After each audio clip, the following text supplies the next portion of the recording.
Sutliff. It's been a while, and it's good to have him on. Actually, we've done a few shows before, and we're going to be talking about the Sharia.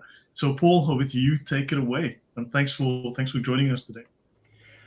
Well, I'm the author of The Cancerous Civilization Jihad, which won the 2024 International Impact Award for in social psychology. So I took Christian apologetics and put it into social psychology, and actually got you have to enter contests in order to win. So I was surprised, but yeah, I have been researching Islam for roughly 15 years and getting in depth and trying to find out, what is true. And I keep finding out there's so many things that Muslims lie about, even when they're communicating with each other. And that is what we're basically going to talk about today is the translator. Keller is not just a translator. He is a deceiver. Right. And I'm kind of amazed that he can be touted or considered credible at all. I mean, I have some really funny stuff that he translated. I thank Usama Dakdok and Yusuf. I can never pronounce his last name for their help, for showing me some. I don't have other words than funny stuff. No, that's fine. I think it's all we'll eventually figure out the right words. Before we came on, I was having a last minute look through this because this was a little bit of a last minute show. You and I just ended up chatting, and however, he says here in the foreword, right, not a single omission has been made from it, although rulings about matters now rare or non-existent have been left untranslated. Paul, is that a true statement that not a single omission has been made from the book? Well, his translations are omissions. The word slave, I don't think ever exists in his translation. So he has officially omitted the word slave. Right. And which countries in the world still officially practice slavery? Oh, they would all be Islamic countries. It's fascinating. Which countries only abolished slavery in the 1960s and 1980s? Exactly. I mean, that's 1960s to 1980s. The ones still that are working on that are Islamic countries. Would that be Saudi Arabia, Pakistan? Well, Pakistan was newly formed. I'll give them that much. I mean, people have spoken about modern slavery, the indentured servitude of people in countries like Dubai, Qatar, Saudi Arabia. And of course, I mean, everyone's going to jump on the what about the Israelis bandwagon, but you don't find thousands and thousands and tens of hundreds of thousands of indentured servants building skyscrapers in Israel, dying on the regular without any kind of attention brought to it, and these people having their passports confiscated and they effectively trapped in the country. And that happens in many countries. I've interviewed many. I've interviewed women who have gone to different countries and had their passport taken, like Dr. Phyllis Chesler. Her story is and sadly not unique, but she does discuss, she married a guy, they went to his home country, and they took her passport, and she could not leave until she was extremely sick and close to death. Wow. Yeah, this is not an unusual situation. Father takes kids, father disappears with kids, kids never come back. Yeah, that's one of those horrible truths. Yeah. So what are the issues that you've discovered that you want to raise, and is there anything you want to share? I'll give you one of the funniest things. Well, the first three books that are in Reliance the Traveler do not exist in which ones are these? al-Salik. So the book of that first A. The book is actually the book of knowledge. There's no word sacred there. They made that up. Or you can translate that word more specifically as science. Again, this is not an equivalent of the Western understanding of the word science. This is science according to what Muhammad brought, which is not even scientific. And then like B is translated incorrectly. Again, these are, if you think about this, we're just talking about the names of things. C, again, A, B, and C are made up. And then you get to D, and now you're talking about Umdat al-Salik. So these first three are actually books compiled by the translator. These are supposed to be books translated sorry, not translated. That's not even a correct statement. Compiled by the translator. Now, look, he labels all of these other sections, D, and he gives a number to each, quote, ruling. And he cites his sections the same way he cites the translation. So this is a purposeful deception, not to English speaker Christians or Jews. It is purposeful deception to non-Arabic speaking Muslims. Why would he do something of that type? Well, he has to. I'm gonna. Okay, I'll give you one example. I'm gonna share this with you because some things are just so stupid. I'm sorry. You just got to sit there and laugh. All right, here's one example.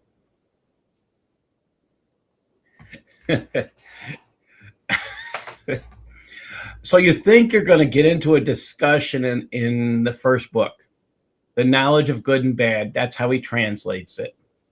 Well, thanks to Usama working with me on translation and Google. So I thought we were going to have a discussion on ethics, knowledge of good and bad. And what I've learned is because Keller is such a deceitful liar. Again, he's not out there to deceive the Christian. He's out there to deceive the Muslim. So here's the question for everybody. JC, I'd love to have you answer this one. If you talk about knowledge of good and bad, are you talking about ethics? Allah knows best. No, well, no, I'm just saying if you're going to talk in general, not with Allah or anybody. I mean, if you're just going to talk about knowledge of good and bad, are you talking about ethics? That would imply morals and ethics. Yes. Okay. So now I want you all to think like men. And we're talking about knowing good and visually ugly. What are we talking about? Surface level. I'm thinking beauty contest. Oh, she's a 1, she's a 10, she's a 9. Yeah, the surface level appearance, not inherent qualities of morality. Okay, so this word ugly, I have, my translators, Usama and Yusuf, told me this word means visually ugly. Oh, boy. We need Saint Murad on this. We need Saint Murad on this. Good grief. That is crazy. This is hilarious. So this is beauty is truth and truth is beauty, basically. Well, they didn't say anything about beauty. So I'm trying to figure if good is beauty. Okay. But they didn't. It's just, what was the intention here? I mean. Yeah. Look, we should also clarify for the audience, and welcome everyone. Thanks for joining us. Please like, share, subscribe, and go follow JC, because YouTube's gonna unsubscribe you from my channel anyway. So, but the weird thing is that Islam actually doesn't have the same meaning when we speak of good and bad, because those are moral concepts in Christianity that do not exist in Islam.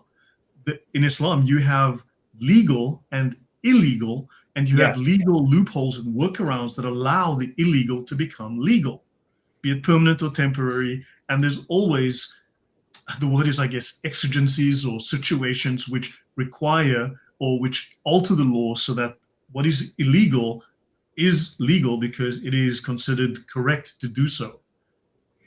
And the humor here again is in exactly what you're saying, the exceptions. You as a Muslim it tells you not to have ham, but you're allowed to have ham as long as you don't desire a second helping. And that's the All hilarious ham part. to Allah. You shouldn't have any ham because all ham to Allah. You can, I mean, spend time studying the Quran, spend time studying the Shariah, which is what I've been really digging into lately. And I am just sitting here laughing at this. But I mean, come on. I mean, you're looking at, I'm stuck on this one. I've been laughing for a few months on this one. I mean, what kind of knowledge are you giving us if you want to talk about a beauty contest at the beginning? I'm sorry, that is just funny to me, but that's just me. I don't understand how you can compare them. I mean, I really don't. I mean, how does that? But here's something that's maybe worth showing is that this is al-Azhar, right? Yes. And this was the certificate of warrant, as they called it, from al-Azhar, which is the most prestigious, the oldest, the most respected Islamic university in the world. This is where the 1924 Quran was translated and formalized as the de facto standard for the Quran, right? And they state that the above-mentioned translation corresponds to the Arabic original and conforms to the practice and faith of the Orthodox Sunni community, right? There is no objection to printing and circulating it. So is this a propaganda exercise? Well, I don't think I think that that's a good question. Is it a propaganda exercise? I believe that it's possible that Keller submitted only Umdat al-Salik to them. And not the rest. Yes. Because if you look at that, I mean, there is 2 books in here that he translates. I get that. But he adds 8 sections to it. So I believe he adds like an additional 600 pages or something. Yeah. So those additional 600 pages are his own translation, possibly for his own material. Yeah. Yeah, but he's a Sufi and he's going to want to push, because in the book he does push the Sufi angle very hard. Yes. But that's it. The rector of al-Azhar and the last several rectors have been Sufis. And it's, I understand how he would get this past them, but for them to say, yes, this is an accurate translation, and if they're going to say that too, they are engaging in deception of Muslims. And because you have to know the sections that are not translated reveal that Islam has a love of slavery. And it is, some of these sections not translated are sexually disgusting. I don't have a better way to put it. Right. And if you were to read this as a person from the West, it's bad to begin with. But when you read the sections that aren't translated, as a person who comes from anywhere in Europe or America or any place where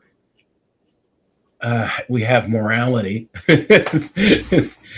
you would be running away from Islam if you saw those untranslated postings there in this book. Right. May I add a couple of comments first? Lloyd, very good to see you back. Welcome back, sir. I hope that you had a good break. And Paul, very nice meeting you. Hello, sir. So Sharia, you're right. When I read the Reliance of the Traveler is the English version, there is a lot that is not there, and it's already quite awful. You can see what they are trying to do as well. For example, there is a section that says, you shall not harm the innocent. So you can actually show that to the West, and it's perfect. But what you don't know is what innocent means to them. They will always put that together with the Quran saying the unbelievers are the worst of creatures, and so on. So it is, like Lloyd said as well, it's about deceiving with the language, finding loopholes. It's like, no, that word means something else. The obvious cases as well, like taqiyya. Muslims will swear that in Islam you cannot lie, but then you are actually commanded to deceive using words. You can mislead, you cannot give the full story, and then they will say, well, that is not a lie. And it's like, yes, everybody knows that lies of omission are just as bad as lies of commission, if not worse. So it's a way of rebranding the words to say, well, there is a loophole. I didn't tell you the truth, therefore I didn't lie. And it's like that you are implying you are misleading the person. They're concluding something different, therefore it's a lie. They will say, no, it's not a lie. So it's just a very different way of doing things. Very, very sneaky.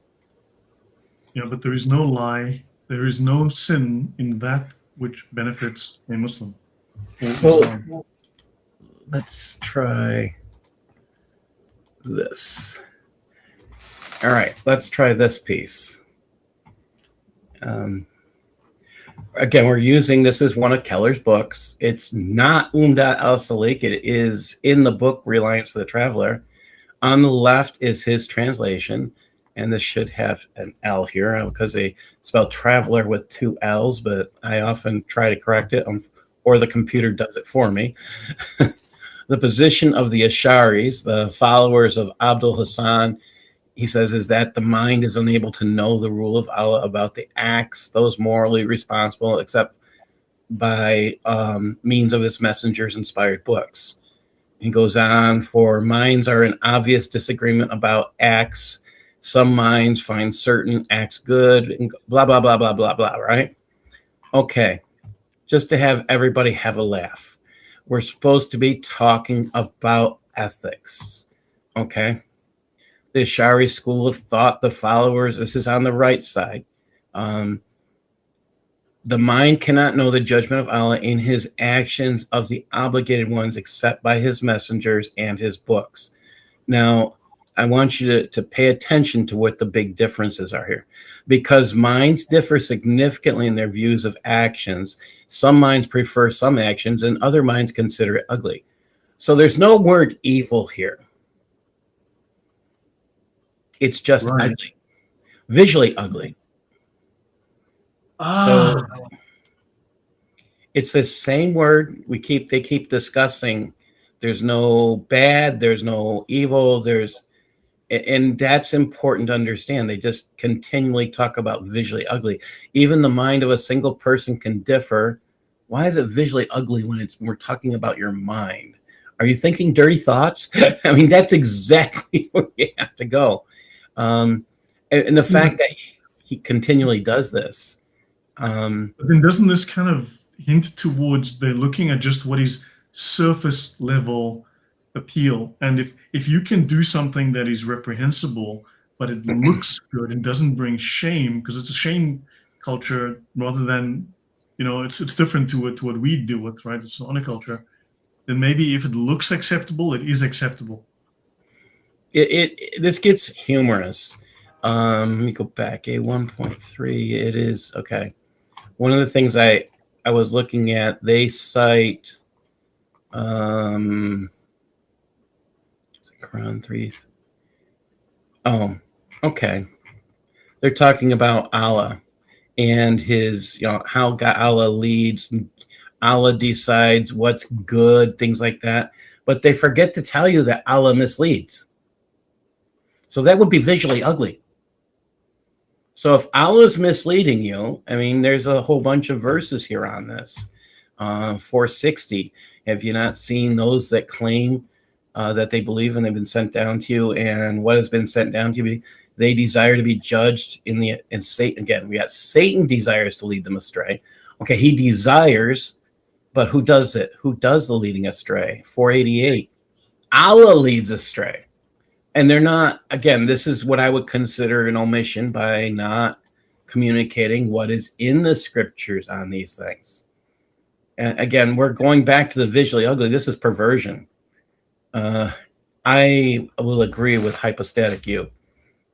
I had a hard time believing that to begin with, but I do believe that. I tend to lean in that direction as well.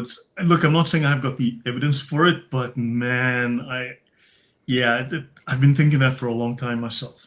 I didn't catch it until later. Here's another one that still drives me nuts. Okay.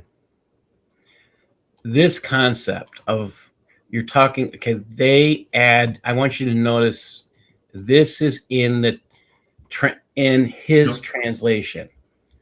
Keller's translation mentions a lawgiver and says this is a synonym for Allah and his messenger. That is a statement of shirk. You could not say that ever in Islam out loud. You'd probably be stoned, shot, I don't know what. But he says this in English thinking we're stupid. Right. We don't use logic. Why does he not talk about the knowledge of good and evil? He speaks of good and bad. Bad is not necessarily evil. Yes. Because let's see, if let's see, his concept of good is it's okay to kill a girl's dad, kill her brother, kill her brothers, her uncles, and everyone else, and then you rape the woman. That's okay. Force her to be your sex slave or wife, and those are acceptables. So my question is, does he have a concept of evil at all?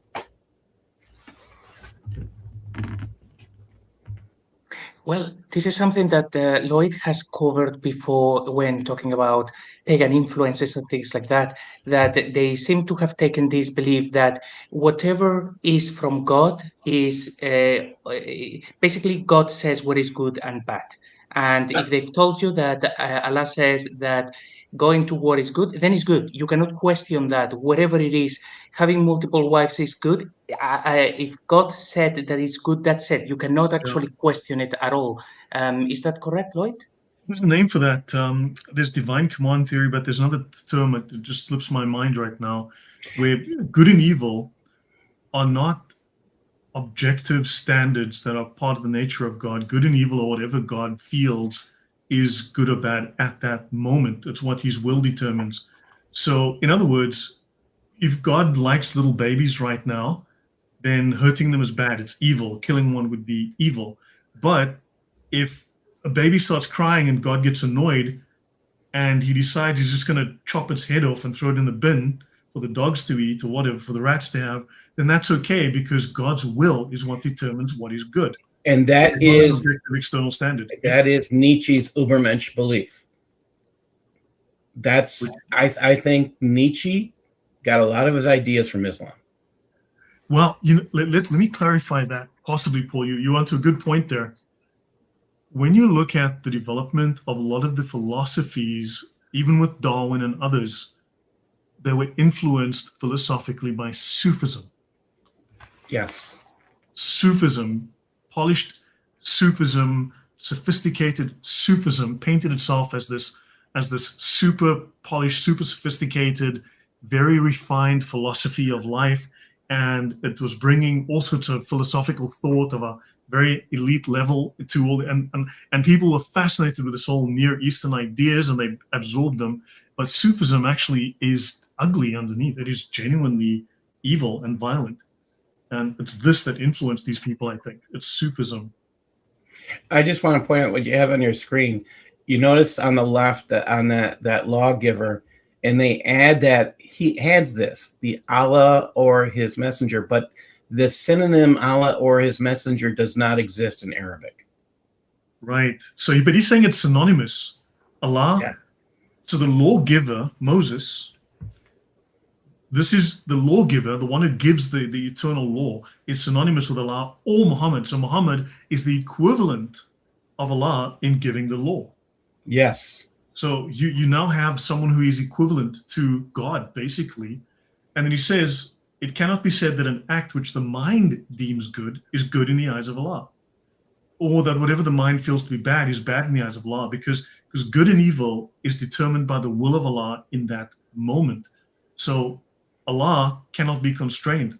Allah can do evil. This is very different because we know from the Bible. Okay, in Arabic it says, "What the mind sees ugly is ugly in the sight of Allah." What Allah requires to leave it. Again, we're back to visually ugly, visually ugly. That's an interesting distinction. But we know that God cannot be evil, God cannot do evil because his nature is good. So you cannot ascribe evil to God, whereas with Islam, Allah is unconstrained and he can do evil. In fact, he must be the greatest of evildoers, greater than Satan, because he is greater than Satan. It's just kind of, I find it, some of this stuff just hilarious. I'm sorry. Voluntarism. Thank you, Ignatius. Yes, voluntarism. God's arbitrary will is his very nature, rather his good and true nature determining his will. Yes, that there's objective standard of good and objective standard of evil, but God's will is his nature. So what becomes good and evil is what I feel like, which is in humans psychopathy, narcissism and psychopathy. I mean, there is just so much, like, let me see if I can find this next piece here I'm thinking of, which another piece that I find is hilarious. Here we go. I think this is it. Let me just double check.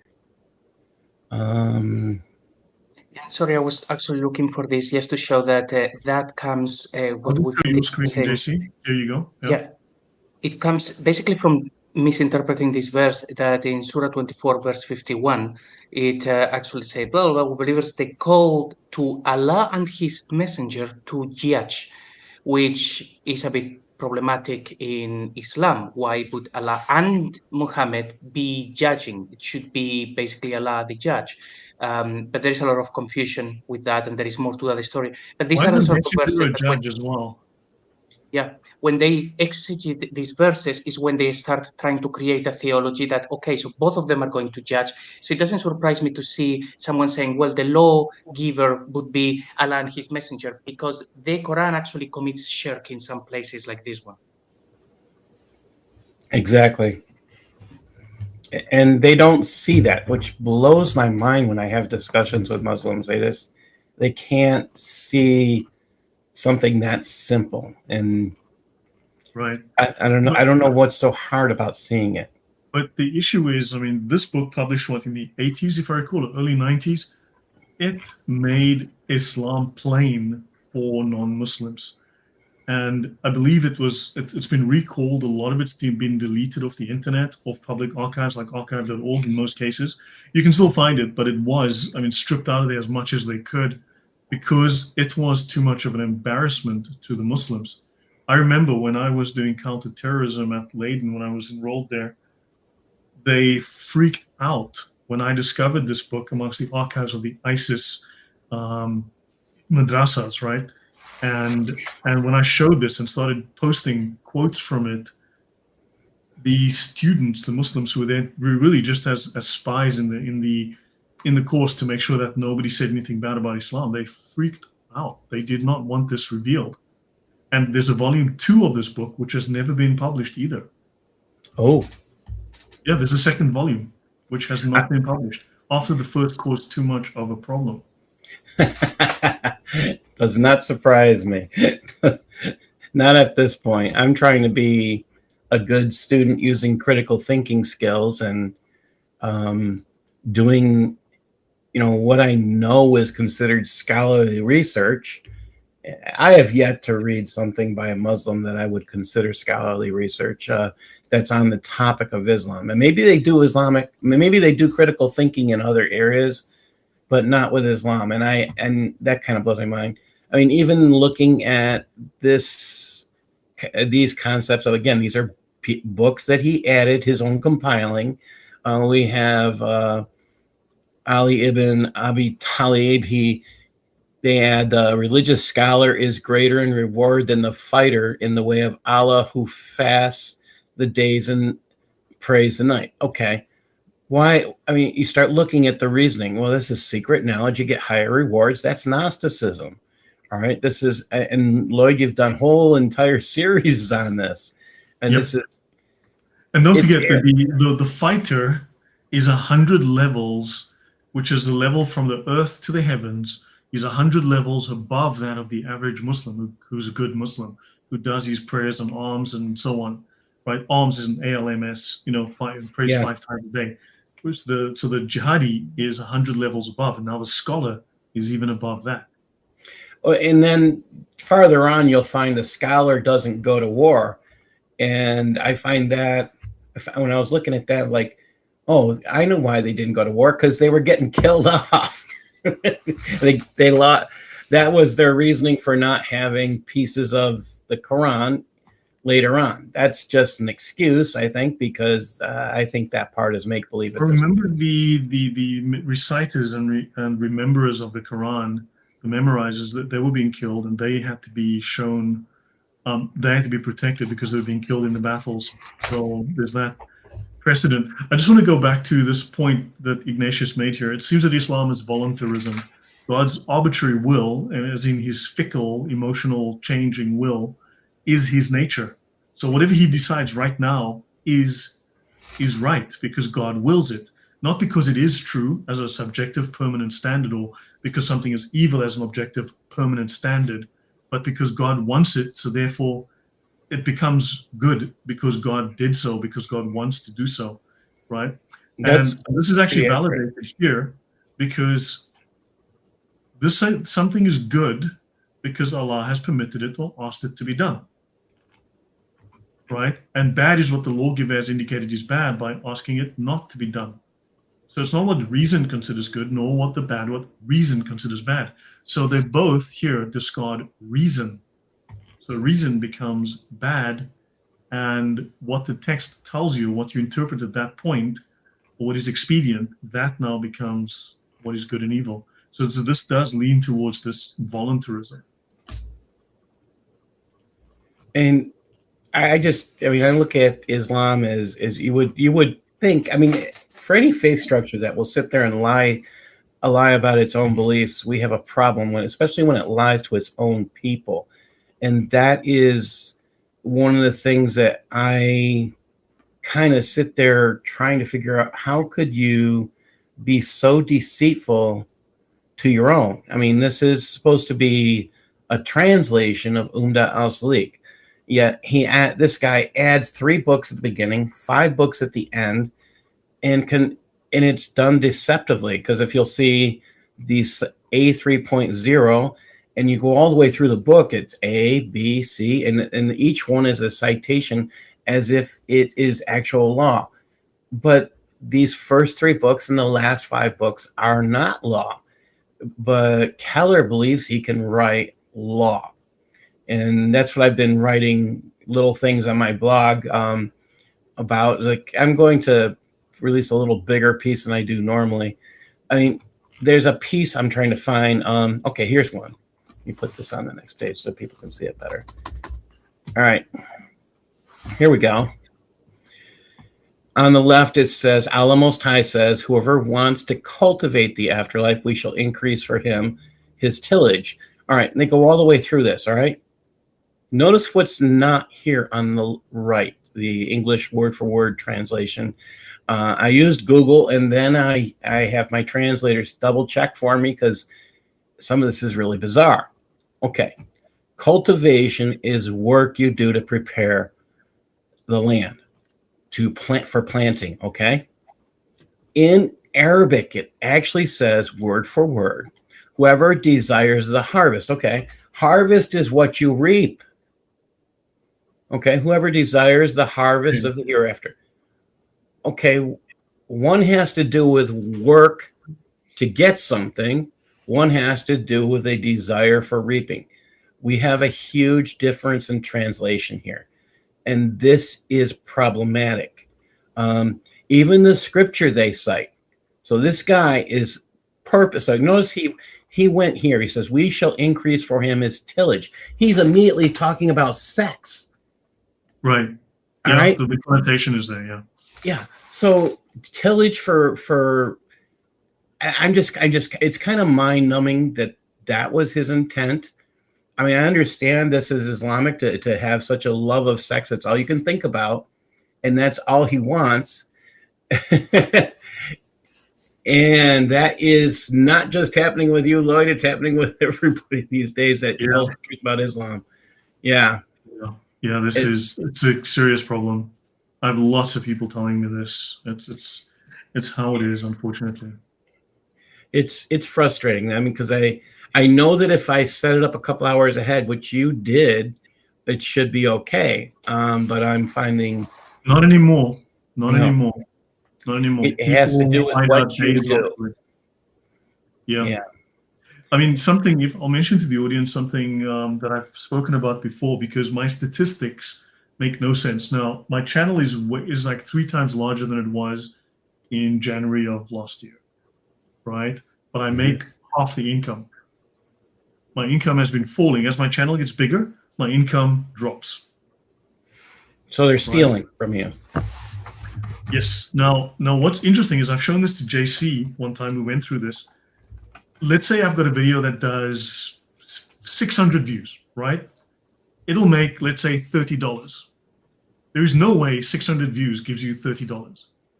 You're going to need 10,000 views or something like that. I mean, I don't know the exact numbers, but you're going to need thousands of views to get. But then I'll have another video that has 3,000 views. It makes 50 cents. And you're like, yeah, the math is not mathing here. So my videos, and in many cases, it's obvious the videos had tens of thousands of views, but YouTube is saying I had 500 views. So there's no way the numbers are accurate. And I mean, I would actually know who to sue for stuff like this, because it's definitely Google you would have to sue, because Google owns YouTube. And I think a whole bunch of creators, including yourself and myself and others, should simply, I don't know how it would work, because it would have to be a global type effort. Class action. It would have to be a class action suit. Someone has to look at their algorithm. Because look, you've also got the Trust and Safety Council for Islam in YouTube. Well, the Trust and Safety Council headed by Yasser Qadi. That's the Odon narrative. And he's, of course, not going to play nice with people who are criticizing Islam. It does make a fair point here. Tillage means mechanical preparation of soil by digging, stirring, and overturning it to grow crops. It's not necessarily sexual. But in Islam, it does. Yeah, I know. The connotation is certainly there. That's why I agree with you. That there's clearly that connotation. But yeah. It seems to hint towards fertility, and let's just say that's ambiguous. So in Islam, so I'll go down and I'll talk about that. Tillage is used in the Quran to refer to. Just to say briefly that it's talking about the afterlife in Islam. It certainly has one meaning. It doesn't talk about fruit. So I think we all know that. Yeah. It's talking about fowls, like. Yeah, I don't. Let me not use that. No, let me not go there. When you talk about hens and you're talking about, roosters and, and things that crow. That's what it's talking about. I found where he got this idea of cultivate. He got it from Pickthall's translation, which I found that interesting. Cultivate, go to your women and go to your tilth. And send your good deeds. This is in 222, chapter 223. Sahih International says your wives are a place of sowing seed for you. So come to your place of cultivation. This is just, and then you want an accurate translation. You read 42:20. Whoever from Usama's translation, whoever was desiring a harvest of the hereafter. And then when you actually go to the tafsirs, you find out they're talking about the harvest. They're not talking about cultivation. So there's purposeful intent that's going on, not just in Shariah that we're reading, but it's purposeful intent of many translators to deceive the English speakers, the English readers. Right. Thank you. You mentioned something, within the Umdat al-Salik, and don't forget, Keller is a Sufi. Keller is thus a high-level scholar, one of the elite. Scholars are the heirs of the prophets. And it goes on to praise the scholars because their prayers count for more than that of normal devotees. Yes. Right? And they are like the stars in the heavens compared to these devotees that are like the candles in the wind, or whatever the metaphors they use in the book. But the devotee follows the scholar, imitating him in worship, obeying him being obligatory. Right? So he's one of these high-level scholars, and to obey him is obligatory. If he is the heir of the prophets and he wears the mantle of the prophets, then this man has the right to perhaps do what he's doing because he's guiding the flock. And is that from section B? This is A3.0. So it gets interesting because it's hard to. There's a justification to follow scholars. However, the justification, they'll say it's a justification for to verify scholars' ability or to qualify. But that's not what the Arabic says. It's justification to follow. Yeah, here we go. Quranic evidence for following scholars. And it's just kind of mind-numbing. I find that section, let me get to my little piece on this eventually, and I find this hilarious. And I want to point out why. This is B2.1. I'm having a good laugh. It's obligatory for the ordinary Muslim to follow the scholar who is a mujtahid.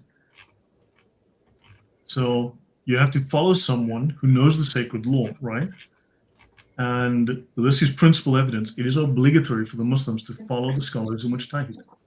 So yeah, I mean, so. And by the way, that is shirk as well. In Islam, to actually take knowledge instead of directly from Allah and taking a person who tells you what to do is actually shirk. Yeah, Oh, no. It says that the scholar is above the average Muslim, the way that the moon is above the candles, or the stars are above the moon, or something like that. I'm going to try and find that reference. But so look at, you put mine up. This is where it gets funny. So he's citing Booty. Booty died in 2013.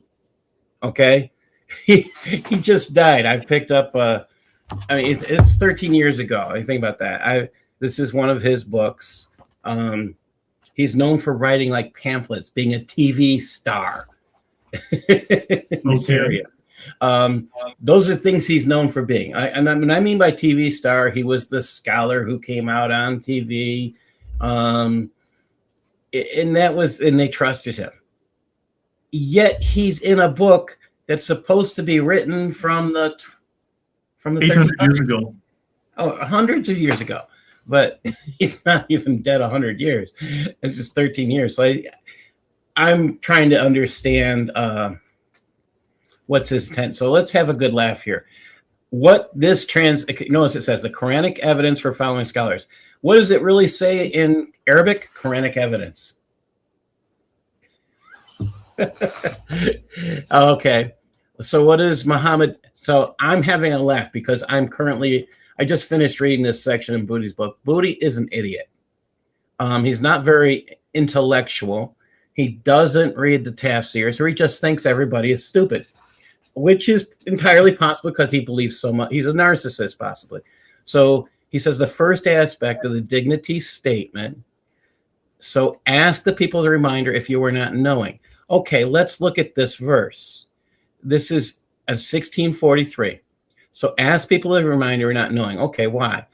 Okay, so let's look at what the tafsirs say. I'm not just going to tell you what it says.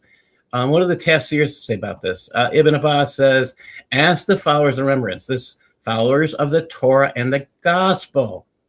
So wait a minute. Okay, if we're going to follow what they're saying, ask the people a reminder. Wait a minute. So you got to ask the Christian and the Jew for evidence to follow a scholar in Islam. Wait a minute. You should ask me, man. Hey, I'd be a good guy. Paul, how about you? Would you volunteer for this task? I'd have some fun. I would 100%. Pick me. Yeah. Okay. Come on, this is not okay. This tells me Booty's an idiot to begin with, or he's purposely deceptive, and that the one who's truly getting okay. How did Keller not know this? This to me is hilarious. Okay, please come ask me. I'm standing right here. I'll tell you. Okay. That's interesting. I want to add to a point here. The superiority of the learned Muslim over the devotee is like the superiority of the moon over all the stars. And this I agree. If I compare my knowledge to that of the average Muslim, sorry, no, he speaks of the learned Muslim, but he's the scholars, the people who follow the book. Yeah, I think I am the moon over all the stars. I am the bee's knees here, but whatever. The learned are the heirs of the prophets. The prophets have not bequeathed dinar nor dirham, but have only left sacred knowledge, and whoever takes it has taken an enormous share. So these scholars are just awesome. They're just awesome. They're so awesome that they don't know what they're saying. They don't know they don't read their own scholars' works, which is... JC, what are you taking away from this? Yeah, well, the first thing, this is hilarious. The first thing I thought was this guy a mujtahid, and people had to follow him, because if they did, they are going against the word of Allah, of course, because they should be asking non-Muslims for the information. But also, if this guy was around hundreds of years ago, could be the prophet that never dies, that the green prophet that has been around for thousands of years. And yes, he is, you would say mujtahid, yes. He is. Yeah, by the way, it's not my... Well, see, whenever Freddie comes on, he wishes me a happy birthday, because one day he'll be right. Okay? Just so everyone knows. But if you want to send me birthday presents, I accept. Yeah, so go on. Thanks. I want to know how they leave some of their favorite tafsirs to say this. Again, they were intending to deceive, not us, not the Christians and the Jews. They were intending to deceive their fellow brothers in Islam. Yes, and I will say this, yes, this book is published by the Muslim Brotherhood. All right. So what does that say? Is the goal of Islam to deceive fellow Muslims? Sure looks that way. Also, there's a prophet by the name of Alex Jones who's a little crazy a lot of the time, but yes, they were turning the frogs gay.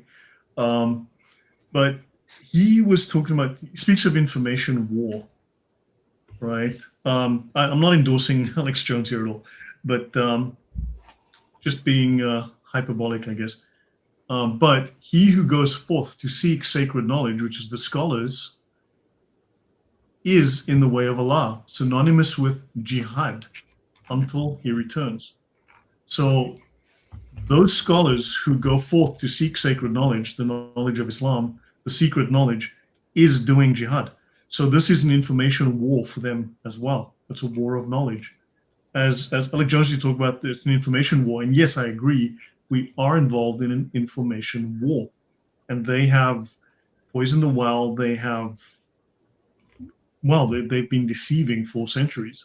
And we are in an effort to remove the veil, to reveal and expose the facts. What do you say to that, Paul? I just wanted to find my piece on A2.3 just a second. Yeah, and I'm not there yet for some reason. I'll try this again.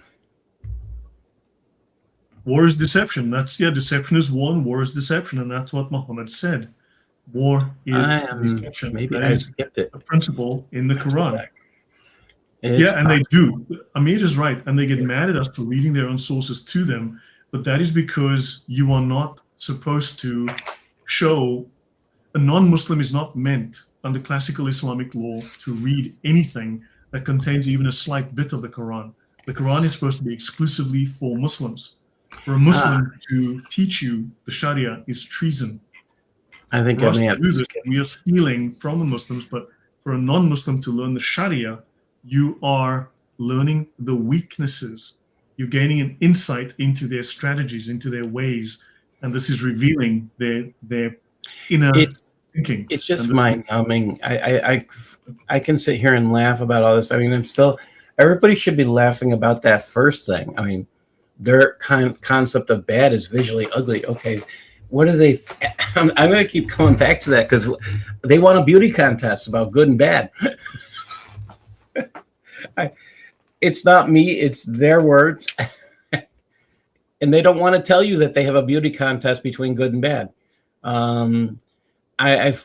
What does that say about their concept of good and bad? It's Qatar funded universities. Let's talk about that. Qatar funded universities here in the United States. Qatar funded high schools in the United States. Yeah, they're kindergartens all the way across the United States and all across Europe and wherever. The amount of money, I wrote about this in my second book, Civilization, Jihad, and the Myth of Modern Islam. And yeah, it's just, that is just so shocking. I don't know what to say about that. It's beyond what we can imagine, the amount of damage they've done. It's just kind of mind-numbing. Let's see. Actually, I'll bring up something on that because I have obviously covered that topic in the past. I'll bring this up since you mentioned it, just to add something concrete. The Islamic lobby is incredibly powerful. I've covered this. Now, these are a few years old, the numbers here, right? But the Islamic lobby undermines U.S. interests. It includes foreign and domestic policy. Right, they obviously seek the destruction of Israel. They spend billions of dollars on university dawah, right? It undermines the Constitution. And I'm just going to mention here, right? So let me see. I'll skip all on that. I mean, Islam is violent, right? Muslims are dangerous people. Since 9/11, now this is, I think, I wrote this. This is a few years old, so this is at least 3 years old. So these numbers are out of date, right? I think the number is 54,000 at this point, but back several years ago, and as 2019 I originally did this, there have been 41,000 recorded Islamic Jihad terror attacks. 53 countries had over 2,000 attacks murdering 12,000 people, right? Yes. So this is way back several years ago, that's 105,000 terrorist murders in 15,000 Islamic Jihad attacks since 2015 alone. And let's have a look here. Now, Arab money, the role of the Arab lobby, people don't realize, is older than the Israeli lobby. It started with the Arab National League of America in the 1930s. The CIA actually aided and abetted the lobby because of oil, right? There are 21 Islamic states plus Palestine.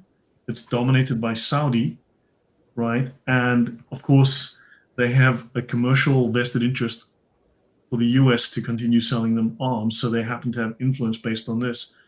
And as you know, the Palestinians have a very long history of being associated. This here is the Palestinian Hitler Youth, right? And of course, the Grand Mufti of Jerusalem. Yeah. Yeah, I mean,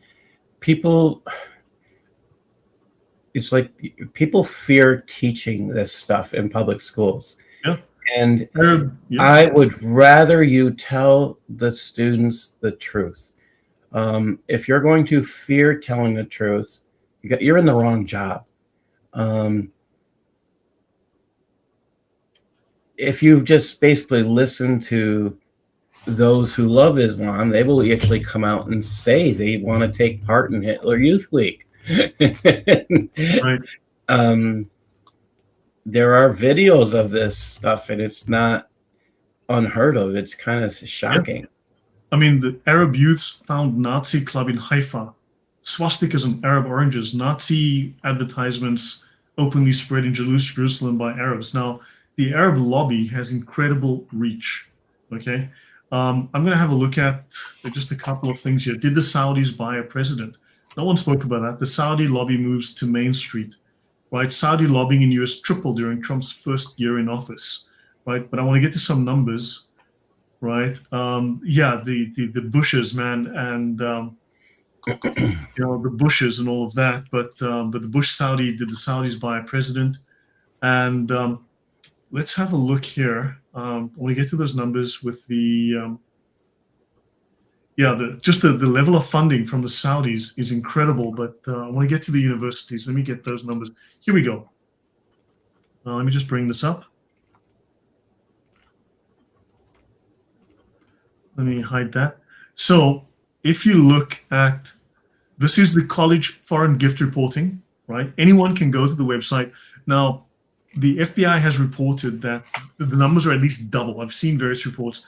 The numbers we have here are at least double. There's a lot of, only when a number, it's over 250K do they have to report it. If it's under that, they can conceal it. So therefore they have, if someone sends them $5,000, $1,000 donations, then they don't report it. It's very hard to find those numbers, right? But this is public. Anyone can go download the file here and look for themselves. So you can see Kazakhstan, Kuwait, Qatar, Saudi Arabia. So you're looking at these countries, right? This includes communist China. This was in 2019, I believe it was, and it's $3.748 billion, under $4 billion. Yeah. Let's keep in mind that the year this is done, there's been a recent one done. I think it was done by the Middle East Forum. They're Islamist. But just note that everyone's going to talk about Israel lobbies, right? Now, just here, just taking Kazakhstan, Kuwait, and China, you're looking at lobbying that is 38 times more money than Israel funds, right? Or uses for lobbying. Then you add Qatar and Saudi Arabia. Okay, combined total just of these two is 36 times more than Israeli lobbying, right? So if someone has 36 times more money than me, I'd say they're a little bit richer than I am, right? Now your top 5 total are 42 times more than Israel, right? So when you look at what Israel has spent, I think, I'm not sure if Israel's on the list here, but it is often it's dwarfed. Now this is one example, George Washington University. Funding from Muslim nations, over 100 million. That's in 2019 to 2021. Israel had only funded into that university 507,000. We know the money went to biotechnology, farming, hydrology, water science, and farming, right? Whereas these guys were funding research libraries to put the Quran into your kid's primary school. Well, it goes even more. They fund the Bridges Initiative.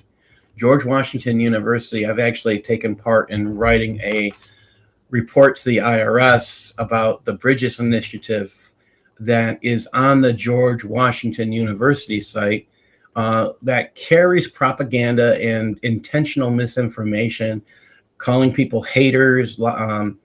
It is very, very, it should not even be allowed in anything considering it calls itself an educational school. In fact, everything about George Washington University's connections with these Muslim nations, all that funding is intentional misinformation that they're connected to. And we wrote this, oh my gosh, about 6 years ago. I think it was, it was a good amount of time. There's 3 or 4 of us who did the majority of the writing. And I mean, we wrote about 35, maybe 40 pages of information to reveal that they were violating federal law. They should no longer have their classification as a nonprofit because they've been violating federal law. No surprise there, right? I'll just finish with this quickly, and then a couple of questions on us. So let's look at this one, the Islamic lobby, right? Kuwait, Kazakhstan, Iraq, UAE, Saudi Arabia, Qatar, and Israel, right, versus Israel. This is the Israeli lobby spending here, right? So this is, I don't know, 50 million, I don't know, less, right? This is Qatar. So, yeah, I'm starting to think that people need to start looking at what the Saudis and the Qataris and the Muslims as a whole are spending, because they are one block. Now, if you extend this Qatari line and you add onto it the Saudi line and you add onto it the UAE line and 21 other countries, you're going to have a line that extends way to the right of the page. and you're going to say, oh my God, the Israelis are spending 1/200th of what the Muslims are spending. Yeah, those damned Israelis. And they keep that's their propaganda piece, IPAC or APAC, whatever they want to call it at the time. It is such a APAC is not a government lobby. APAC is a public lobby where Christians who like Israel, because Jesus was born there, send their own money from their own pockets as lobbying funds. Because they like Israel. It is not money coming from the Israeli government. Yes. That's the difference. It's misrepresented. And then I have a question for you, Paul. World War I was started when a Buddhist, a Jain, a Zoroastrian, or a Muslim shot a certain German leader. Pick one, please. It's a multiple choice. World War I was started when someone from which religion shot someone to death? I did not know the religion at the time. I don't. Guesses, it's going to be a Muslim, most likely. And I think you'd be right. Then let's go to World War II. A Muslim goes to Germany, founds a secret society, or founds a Sufi order that's an occult society. He founds a Sufi Muslim, creates an occult society, right, that is joined by all of the top Nazis. And then a year later, they take over the organization, they rename it, and they rename the organization to the Nazi Party. So let me see. A Muslim Sufi starts an occult group, which is then joined by all the Nazis. So how does a Muslim occult society become the Nazi Party? Do they teach that in school? No. Why do you think they don't teach these little tiny facts in school? And I will say that for here in the United States, they're not aware. Yeah. Yeah. And they need to understand Islam is everywhere. Their little fingers are up. Everything bad is up its ass. It's as simple as that. Any thoughts from you, JC? Okay, well, this is absolute news to me. I think, okay, so if you're right about that, I think you need to do a show on that really, really soon. But basically, you are saying that Islam was involved in World War I, II, and about to be involved in World War III. Well, World War III is, according to a past CIA director, he said that was the war. That is the war on terror. So, no, he said sorry. He said World War III was the Cold War. We are in World War IV, the war on terrorism. No, World War IV is going to be the war on immigration. Yes, that one's coming. I think that's included. I think the war on terrorism has to include stopping the hijra. Yes. War on immigration is, and that's going to be an ugly one. When that one kicks off, it is going to be ugly. But the numbers don't lie. Follow the money. So just Islamic countries, dawah spend versus Israel for this particular given period. And I've got the data here from wherever I got it. This is this is so 53 million versus 2.517 billion, and we can probably double or triple these funds. This is just known funding, right? So the numbers are just insane, and people go, no, but we hate Israel, so therefore we'll overlook the facts. Thanks. Okay, actually, a good rule of thumb is if you see, for example, Dawah-Gandhis, just to use them as an example, whatever it is that they say, the mirror opposite is true in every single case. So every time that they say those people are doing something, it's like, no, it's going to be your camp. That happens all the time. And with the whole thing about InfoWars that you said before, yes, and we see how they believe, these people believe when they are out of university. So they're certainly not very pro-Israel, yet they blame Israel from controlling the universities. When they come out, they just want the Jewish people to be removed from planet Earth, which it doesn't make any sense. But just the other day, or a couple of months ago, there was this controversy in, I think it was Texas, when there were people giving out pamphlets at the schools or in the neighborhoods as to how Sharia is so incredibly good. And the pamphlet at least was available online. I read it, and it's all lies.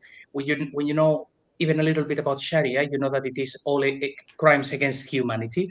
It's just it shouldn't be on this world. But when you read that pamphlet, you would think it's the greatest thing this world has ever seen, and that you need to lobby your politicians to implement it urgently. They make it sound so incredibly good. So as well with the comments before, everything is deception. Whatever they say is false. And all of this could be solved if someone like Piers Morgan stops saying, oh, but the Islam is fine, it's Islamism. It's like, okay, Piers, just read the Sharia manuals yourself live for the whole world, and we will clear this up in just a couple of hours. It's that simple. The data is there. JC, believe it or not, I just had a conversation on LinkedIn today addressing the exact same thing. I collect news stories and produce part of Usama's show. I say part, but I pretty much do the whole thing. But I compile all the news stories for the first hour of Usama's show, and revealing the truth about Islam. Now, I post them on LinkedIn every week. Now, and then I'll put them as a whole. I'll put them all on my blog spot. But this one guy got really upset because I was talking about the murder of children. And I said, this is Islamic. It's ordered by Shariah. So this guy responds and he says, that's not true. Islam is about peace. And I wrote to him and I said, well, apparently you don't do your research very well. And I said, will you leave those who are telling you lies if I show you proof? Then I gave him copies of, I think it's 1.1, where it shows that, I just basically put pictures of that up on the screen. And he's like, well, why don't you use Google? I says, why? Because I own the books. Because I have this material here. You want me to go ask Google a question when I know it's run by Muslims? Like, that's stupid. It's like, I do quality research. Apparently you like somebody to do the research for you. Yeah, I got lots of likes for that. So it's putting the truth out regardless. That's what we have to do. And I thought I would get a lot of people very, very angry at me at first, but it's funny because I've gone from getting a small response to now these past couple of weeks, I'm getting close to 12,000 views a week now. So that's really good. You know, Paul, I mean, you maybe should prep something every month or every 6 weeks or something, just on a regular basis. And we sit on the channel and we go through it. You know, we work through some of these things, reinforce it, and show people the scriptural and the, shall we say, the legal basis.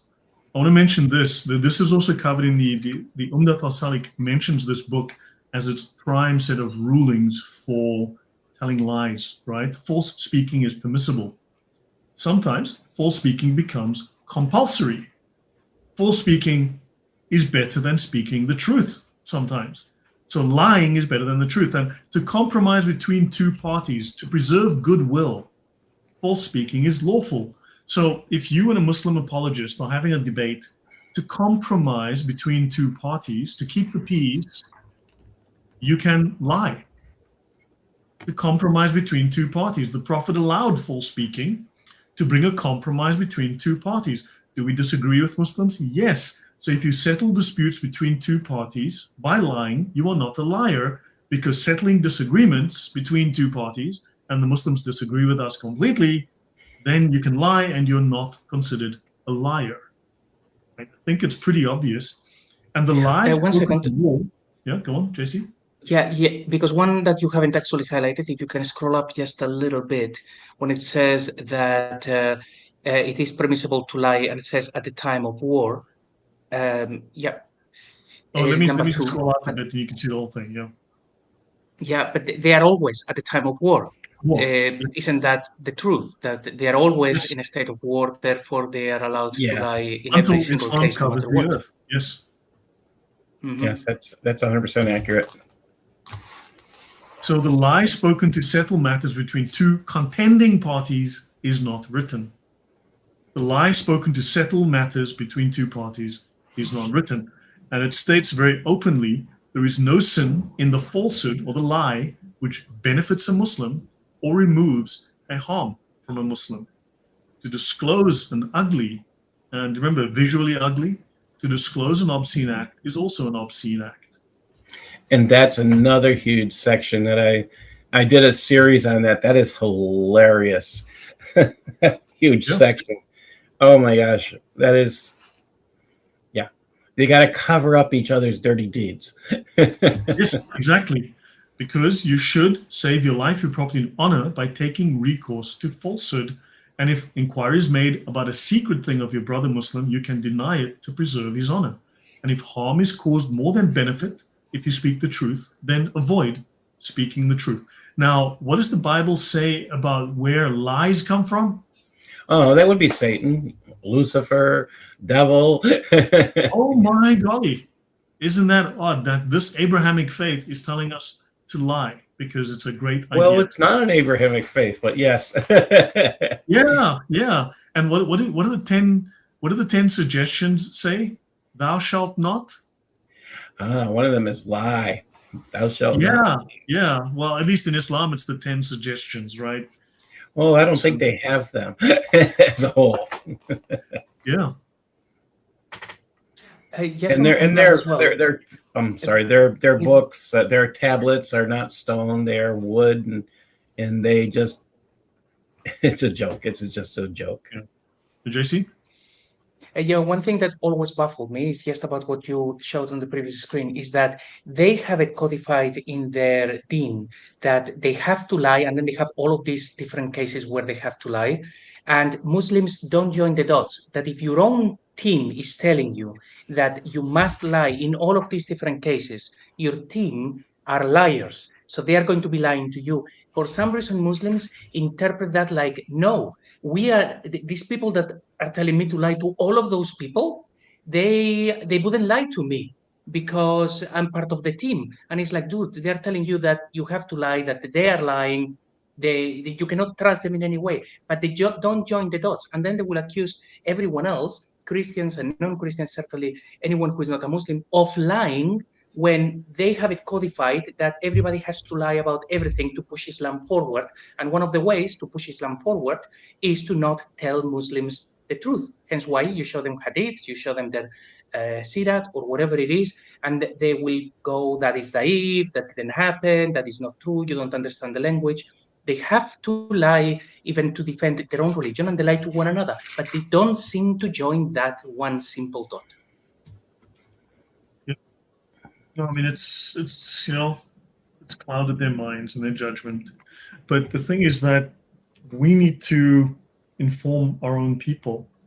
And it's hard we want to think good of others. We want to think well of others. We want to credit them with the same kind of morality, with ethics, with the same high moral standards that we have or aspire to. But it's hard to explain to people that the third world mind is very different to the first world mind. And I say this as a third worlder, right? I have a foot in both worlds, but I grew up in the third world. I'm a third worlder. And it's hard to explain to people from the first world that some cultures do not respect education. They don't have value. They don't see value in education. Some cultures are taught to hate others who are not them. Some cultures value whatever gets you ahead, like lying. Some cultures just don't have those standards. Those are specifically Western, Christian, white cultural values. And other cultures laugh at those. They think that's stupid. Some cultures are predatory. They see weakness as provocation, and they see your politeness as weakness. And you need to realize at some point, these are predators. These are abusers. And you need to learn to say, look, no, that's it. I talk to evangelists about how do you share the truth about Christianity with Muslims. And I says, well, one of the things I had to learn was that you have to raise your voice when they raise their voice, because they considered they won because they were louder. It's going to get loud. It might sound angry, but that's not the intent. Your intent is they believe if you are mousy, if you're being quiet and polite, you've lost. Yeah. So it has nothing to do with telling the truth. Their whole thing is, if I'm louder, I'm better in telling the truth. And it's performative. It's purely performative. It's visually beautiful. Yes. And you become visually ugly because they're louder. Yeah. Remember the debate with David Wood with Muhammad Hijab, and Muhammad Hijab was King Kong, beating his chest and shouting, and David Wood was reasonable. And I was looking at this and I'm like, David just shot himself in the foot. David lost that debate. Now, intellectually, you can say the man's arguments were solid, but you see, for that culture, for that crowd, David lost that solidly. And it's hard for people to understand that this is a visual performative medium. It's not about the intellect. They don't care about that. I mean, Portugal, Spain, Greece, you pick the country, produces more books per year, writes more books, and publishes more books per year than the entire Muslim world combined. Because they don't value education of that type. They don't value literature. They don't care. If you look at all the trillions, and I mean trillions spent on welfare for blacks in America or blacks in Africa, what did it produce? The answer is, it starts with an F and it ends with an O, and it has a UCK after the F.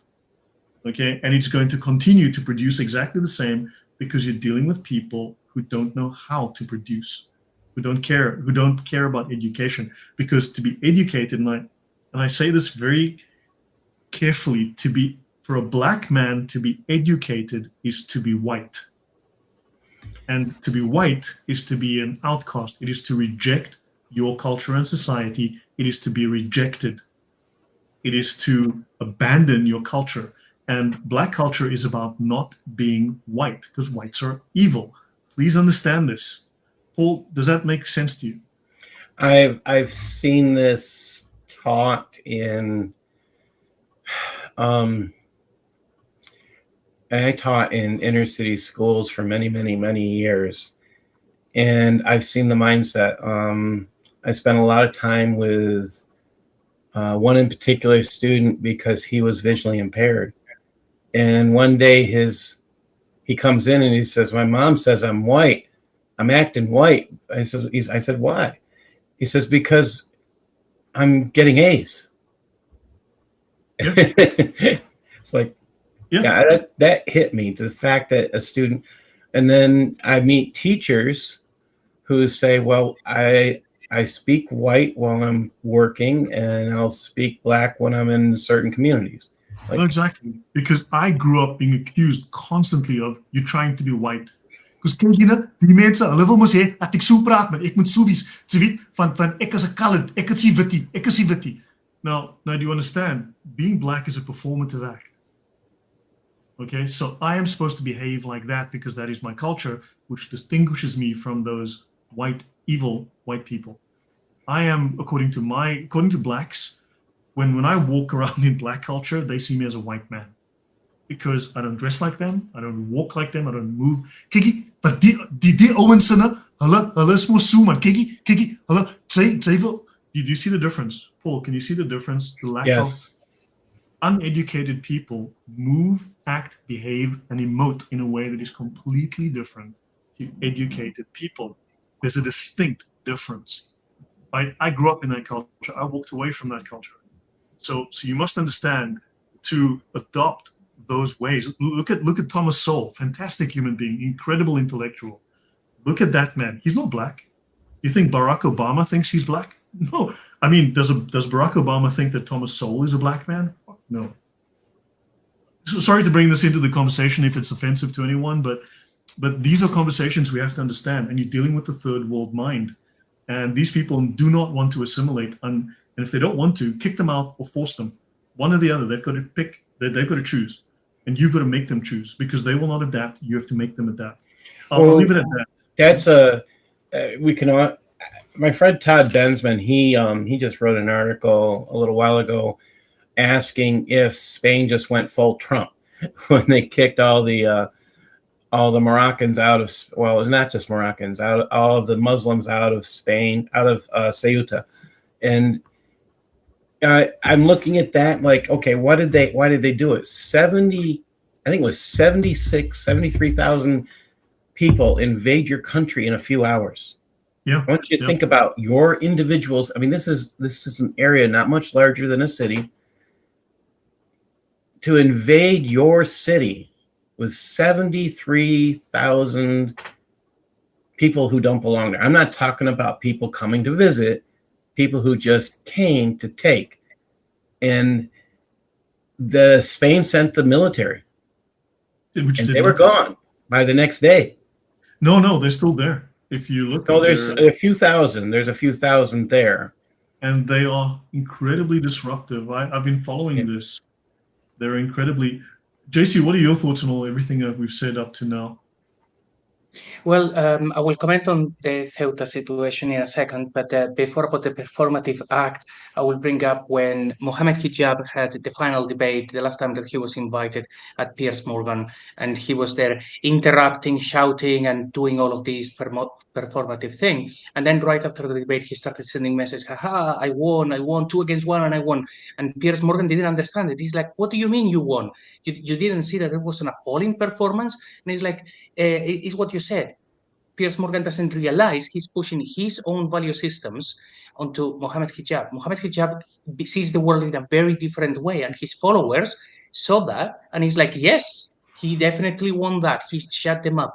And he's like, hey, stop pushing your value systems, try to understand them. And because he clearly, Piers Morgan doesn't, he should just go and read The Reliance of the Traveler live, and all of these problems could be solved. With Ceuta, and Lloyd, as a military expert, you can tell me your opinion on this. I don't think that was simply, hey, let's just start sending people for no reason to annoy Spanish people. There are a couple of layers behind. Obviously, one of them is to get them into Europe. But my guess would be that what is the best way if you want to send, say, 1,000 hardcore jihadists, the ones that are highly trained and they know how to do things, how do you send them into Europe? To safe houses, to actually start training people? Well, you send them together with 80,000 people who are going to distract the forces. And while the army is actually dealing with those, the actual trained people, they have gone to their safe houses and they have gone to the places where they have to go. Like the op is bigger. What do you think about that? They did find several. They found Moroccan intelligence units. They found, I'm saying, a large number of Moroccan intelligence units. They found different agents, a lot of foreign agents amongst them. That's what I have knowledge of. I mean, there's not all of it is, shall we say, spontaneous. A lot of it is planned. I mean, clearly you've got the Spanish government, which is traitorous and complicit and needs to be. Hopefully, they will be the first to be lined up against the wall, and yeah, when the by the firing squad when the revolution starts, because they deserve it, and of course you've got complicity by the Moroccan government to actually take over that land, which is on their physical territory of Africa. So they obviously want that, and then I think people don't appreciate because it's ugly. Right? The truth is often very ugly, but people don't realize that Black people, for the most part, are trained to hate white people. And if I was on Piers Morgan, he'd be saying that and Dave Smith, who should remain a comedian and otherwise keep his mouth shut, would be saying that that's hateful, and that's most Black people, generally speaking, are taught to hate white people. They hate you not because of anything you've done, but because you're white and you stole their land, you stole their house, and you made them poor. And you probably raped their grandmother as well. And can they prove any of this? Of course not. But this is the general set of values and ideas and presuppositions and concepts in their minds. And you are seen as the hated other. This is unfortunate, but this is unfortunately true. And it's not a pretty thought to wrap your head around. So individuals can be very nice people, even individual Muslims. Paul, I'm sure you know some very nice individual Muslims, correct? There's some I know some amazing individual Muslims. I know some incredible people, right? Really salt of the earth, great people. But the ideology is evil.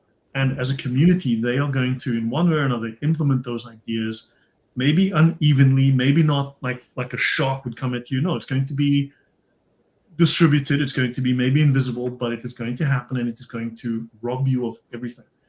What I say here may be very controversial and might not be easy to listen to and easy to hear, but But unfortunately, this is what I learned and what I know growing up. And you have to understand, these people do not have your best interests in mind. Would that be I would say, I don't know if I would say, see, in America, it's a little bit more, I wouldn't say the majority of Black people have that here, that mindset here. I would say that if we're in urban environments where education is not valued, areas where education isn't valued, yes. But I would say the vast majority, this is where the environment here in the United States is different. Yeah, I would also say, Paul, though, I've been with my wife in places. One time I was having a conversation with some of my friends, and they forgot she was in the company. Because I can tell you now, when you walk out of that room with those Black people, and you weren't there, that conversation is going to shift like that. If you leave a microphone under a pillow and walk out of the room, the conversation that happens 2 seconds after you walk out is going to sound a whole lot different to the conversation that you had while you were there.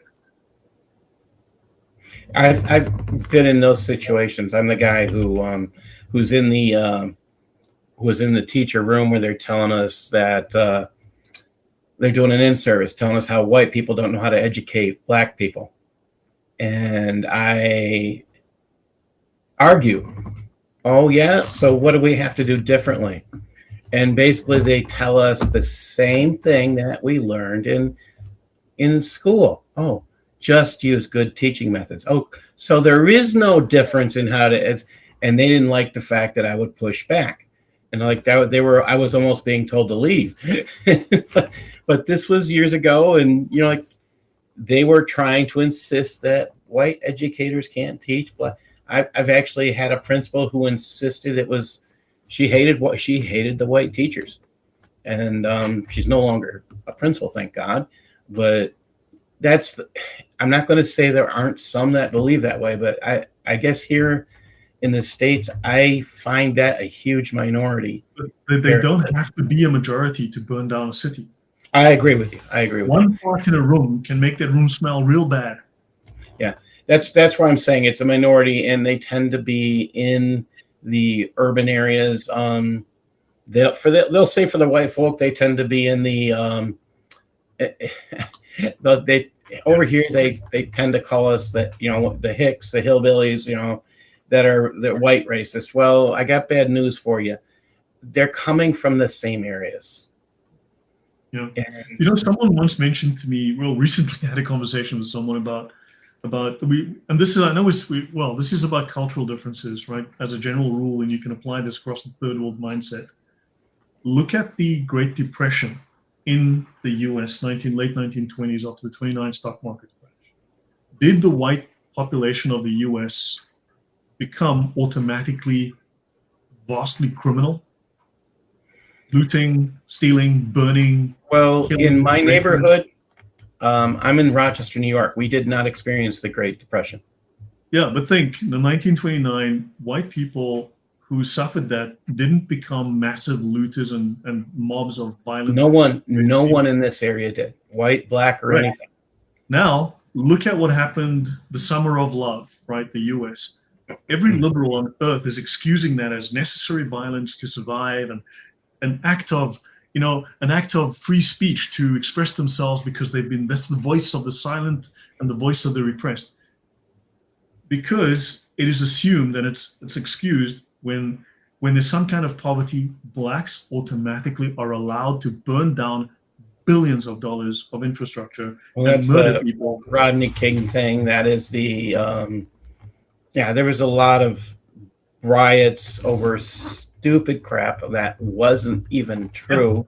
Yeah. Yes, correct. And so that's one of the things I've done with students. Well, let's look at the facts. No longer look at what people are telling each other. I want to look at the facts. And when I do that when I've done that with students, they kind of sit there like mind blown. Wait a minute. Everything we've been told is a lie. Yes. Where are you getting your sources from? And so stop reading those sources. Okay, CNN, turn it off. Okay. So I just think we're dealing with a different mindset. I mean, what we've read in the Shariah here, what you've shown, shows this is a completely alien ideology. It is something that is not in any way compatible with Western beliefs and ideas. And at some point, if they won't adapt, then they must be forced to adapt. And this is not necessarily going to be pleasant, because but you're dealing with a mindset that cannot adapt itself readily and will not and doesn't want to. So you're going to have to make them adapt, or they will, like termites, destroy your house. And the big claim here is education. They still push this, and I will say no, it's not education. I will say find Jesus, find peace, find Jesus, find truth. All right, you're not going to be able to look at these lies, these purposeful deceptions, without having truth in your hands. You want to find the truth, pick up the Bible, read it. You want to find equality, pick up the Bible, read it. You want to find where equality was in the Constitution, read the Constitution. You want to find where equality isn't in, where did it start? Oh, read the Declaration of Independence. It'll blow your mind. There is equality there, and it was supposed to outlaw slavery from the minute that Declaration of Independence was written. That was the intent and part of it. People don't catch those things. Like when I've done that with students, they're like, whoa. And they take it home to their parents, and their parents are totally shocked. So, yes. So we're joined by the world's most Christian Muslim, or the most this is a man who just, he went through Islam, came out the other end as the world's smartest Christian. We are joined by Usama Dakdok.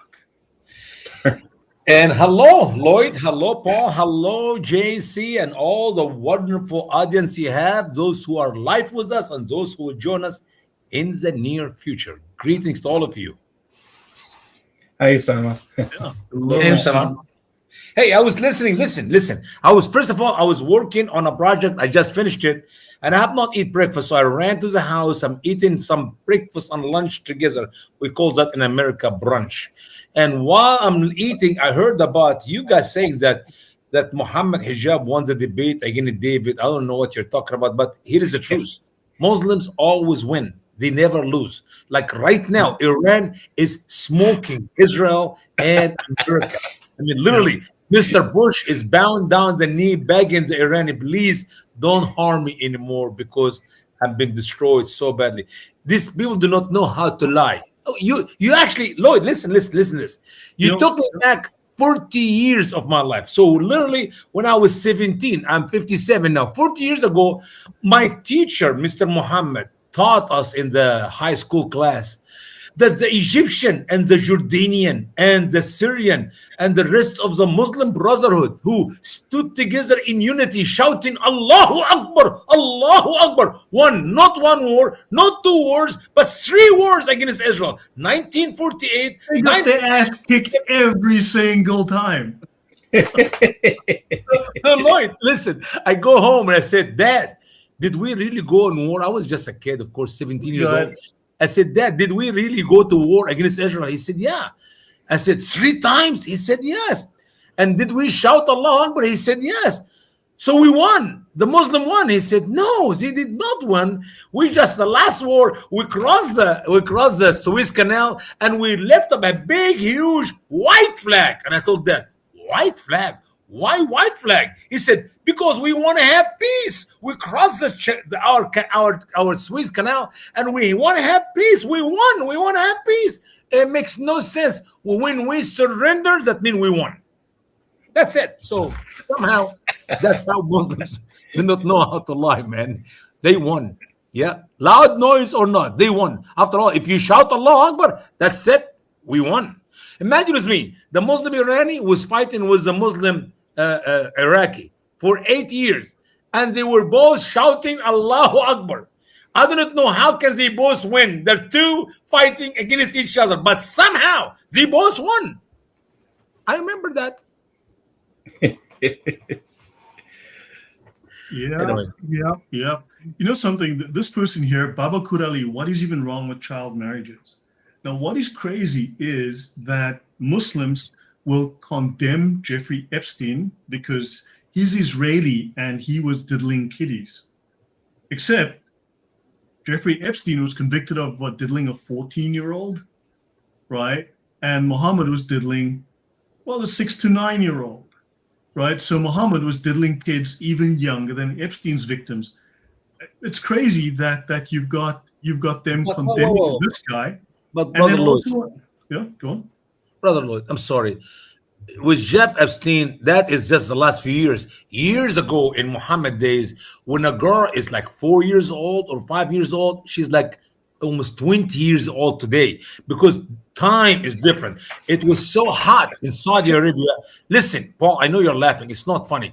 In Saudi Arabia, because it's so hot, women mature a lot younger. Like while they're like 7 years old, they're very mature. They're grown-up women. And while you go to Europe, because it's too cold, it will take them like 30 years old to get to maturity. You see? You're missing. Yeah. And yeah, numbers are different. Numbers are different. So yeah. But by the way, I just want to mention for Babakur Ali's benefit, this is Jeffrey Epstein, and this is with I believe a Saudi businessman. I'm not sure, could be wrong, could be Kuwaiti, but the Epstein files show that Muslims shipped 3 items from the Kaaba to Epstein Island and gave them as gifts to Epstein. All right. And the emails state, Mr. Epstein, we are sending you 3 items from Islam's holiest site. And he put it on the ground, Lloyd. Look, it's under his feet, man. They sent it to Jeffrey Epstein's mosque. The Muslims sent 3 items from the Kaaba to Jeffrey Epstein's mosque. MashaAllah. So now you can read that in the Epstein files. I've showed it on the channel. This is a section of the Kiswa cloth that covers the Kaaba, and he was given 2 items from inside the Kaaba because Muslims sent Mr. Epstein items from the Kaaba, Islam's holiest place, to Epstein's mosque. Well, Now, Lloyd, Epstein was bad, but Epstein was getting stuff from the Kaaba for his mosque. I don't get it. Brother, with all respect, you see the contradiction here is because you're listening to some nonsensical Muslims, those who have an objection to the life of Jeff Epstein. They are ignorant of Islam. These are the one I call stupid, useful people. They don't know what they're talking about. Jeff Epstein approved that Muhammad is a true prophet by his lifestyle. You could not tell me that Muhammad was a child molester or a pedophile or a sex offender. You cannot, if you follow the lifestyle of Jeff Epstein. Now, if you reject Jeff Epstein, you are already condemned Muhammad. You already insult the prophet of Islam, because you are telling me that Muhammad is what you're trying to accuse Jeff Epstein of, and that's not acceptable. That's not. They'll condemn Epstein, but they won't condemn Muhammad for even worse. And the difference is Muhammad founded a religion, claimed to be the prophet of God. And why are they sending Epstein stuff from the Kaaba? Because he's a good Muslim. He follows the Sunnah of Muhammad and concerning his sexuality with underage girls. I mean, this is Islam. So once again, when you reject what Jeff is doing, you're rejecting Allah and Muhammad, the word of Allah and the Sunnah of Muhammad. That is blasphemy. Anyone reject Epstein should be put to death when it comes to the sexuality with little girls. I mean, literally, you're blaspheming Allah's apostle. For heaven's sake, what else do you want? There was something else. They found that he had a passport. I think, I can't remember if it was from Saudi or from Qatar. It was one from a Muslim country. What people don't know is if that was his escape plan. So if things happen, he could actually go there and with his wealth be protected. Perhaps that was the idea because of, similar beliefs. Or maybe he wanted to go there and start a religion. I mean, it had happened before, so we will never know, but he did have a Muslim passport. JC, I love you, brother. How do you know he's not there right now? How do you know? That's true. He will reemerge as the Mahdi. Imagine he'll be the best help for the final words the final days of Islam. How do you know? With his billions of dollars? Give me a break. MashaAllah, MashaAllah. Yeah. So I think people should just send this to Muslims and ask them about this. Go to the Epstein files, search for the word mosque. Search for the word Kaaba, right? Look for the word K-A-A-B-A. Look for Kaaba and read the emails for yourself. Very entertaining. Islam is, it's filthy. I mean, this is just horrific. Okay, here's the deal. Before we run out of time here, we need to advertise for our big meeting coming up tomorrow. I am so excited about it that I will not be able to sleep tonight. I'm going to be up all night long doing nothing but waiting for tomorrow. How about that? That's what I tell my customers. I work 24 hours, but not in a row. That's like doing a show every other day and add them together. You come up with the 24-hour. No, I'm serious. We're talking about the throne of Allah, guys. This is going to be a powerful, powerful program. If you have never understood why Muslims reject things in Christianity, it's because it is actually in Islam, in simple words. So when you reject the true nature of God in the Bible, it's because it is Allah in the Quran. But they don't know that. The throne of Allah. Don't you mean the bed of Allah? Well, it could be a bed because according to the interpretation of some great scholars of Islam, when you say kursi Allah, they're talking about the bed of Allah, the sarir of Allah. You sleep on it. But anyway, we're gonna take it just as a chair or as a king's throne. And boy, oh boy, we got so much to share. God, I mean, literally, I recorded so far 5 broadcasts on it. So I don't know if we can get it done tomorrow. I'll do my best. 500 coming up, Usama. What? There will come a point that I'm gonna have to fake my death again. Just to.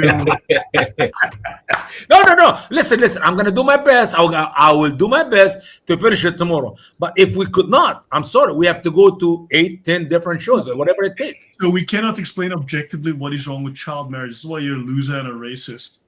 Yeah. So why do you condemn Jeffrey Epstein as a criminal, and yet Muhammad, who did worse than Jeffrey Epstein, is a holy man who should found a religion?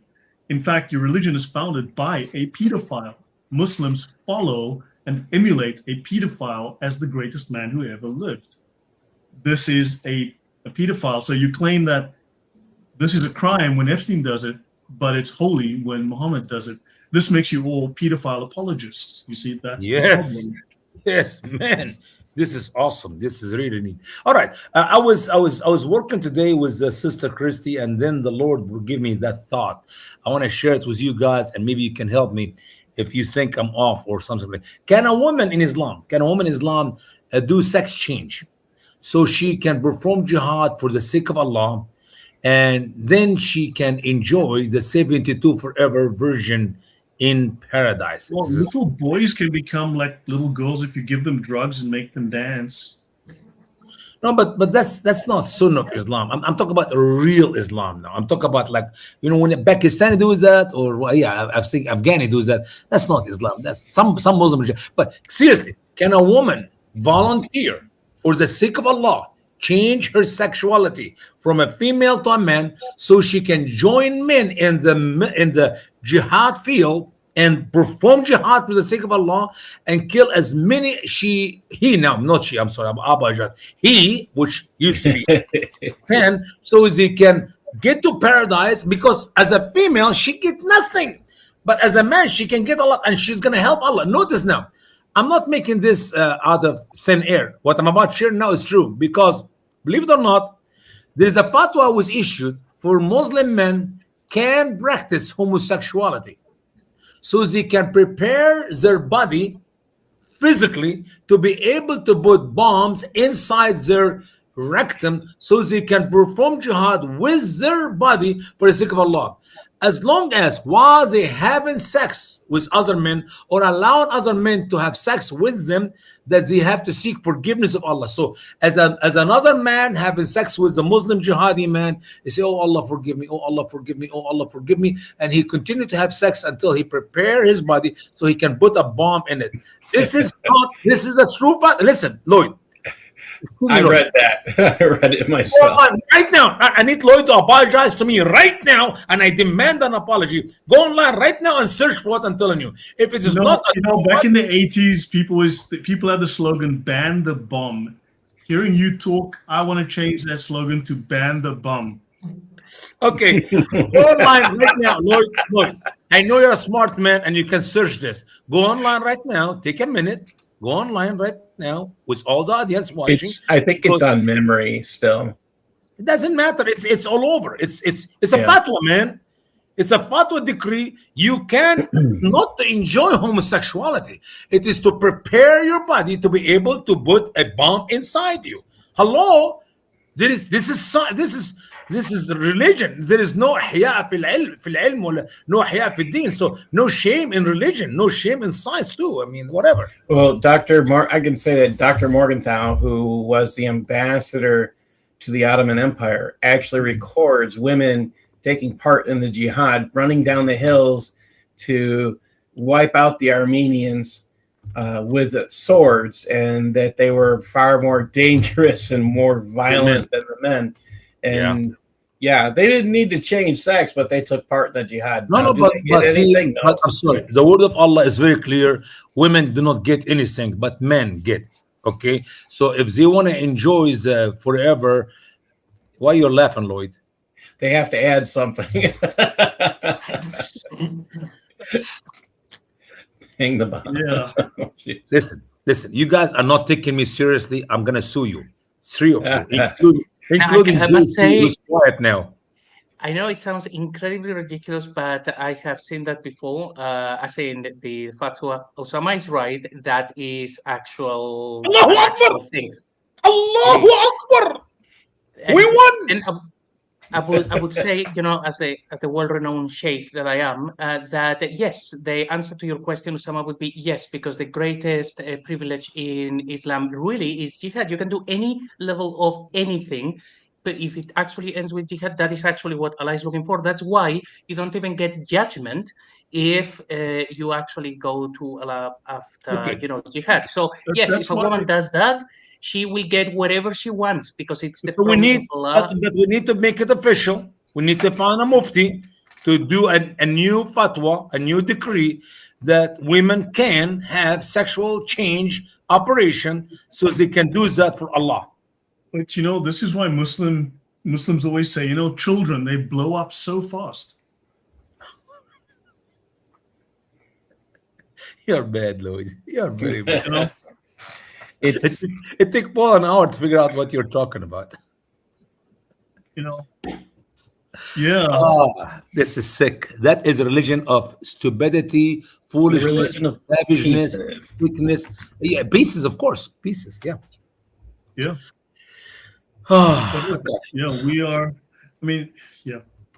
Paul, sorry, we kind of drifted off topic, but I think also we covered some necessary issues, but I think the West really needs to understand. Usama, would you agree with me? As coming from Africa, from the third world, there is a distinct difference between the third world mindset and values and the Western European mindset and values. And Europeans really do need to understand. It's not pretty to say these things, but it's true. Would you agree with me?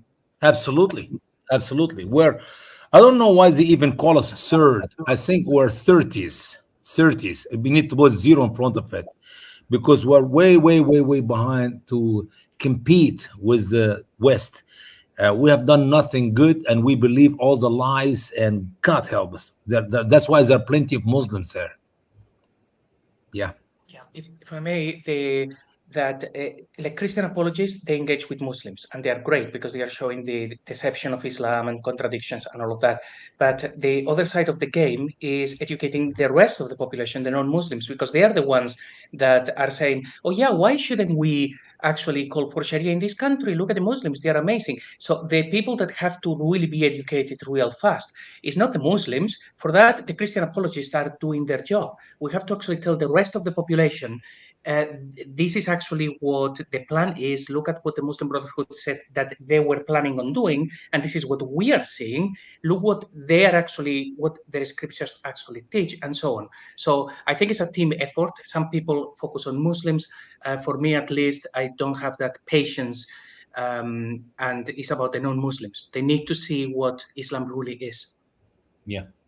And that's why we do that first hour show on Usama Dakdok's show, Revealing the Truth About Islam, to show exactly what Islam is doing every single week all over the globe. And Paul, we have a problem that you, as a great producer, you bring me 30 story and we only have an hour. I could not take my show 4 or 5 hours to go through some of the fruit which fall from the tree of Islam every week. So what we do, guys, we just skip.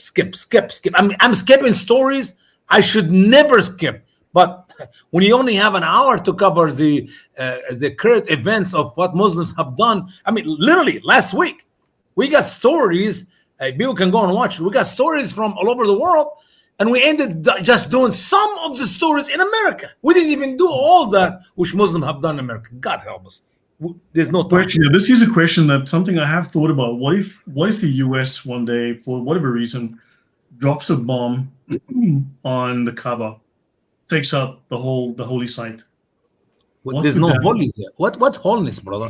I think yeah, if I know, brother, what would happen? Let's say the U.S. took a Moab and dropped it on the Kaaba. First of all, to call this a holy site, it will never happen until a bomb go down to make a hole in that area. Otherwise, it is not a holy site. Okay. So let's be honest, it is haram.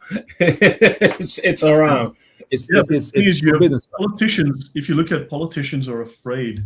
In the UK, you can see they're terrified. Oh, yeah. Well, there's two things. One, they're aiding and abetting, and two, they're also terrified. So you've got this juxtaposition of these two things. You have treason, and you have fear, where they are afraid of offending the Muslims, and they're afraid of an uprising. So they would rather suppress the local peaceful population.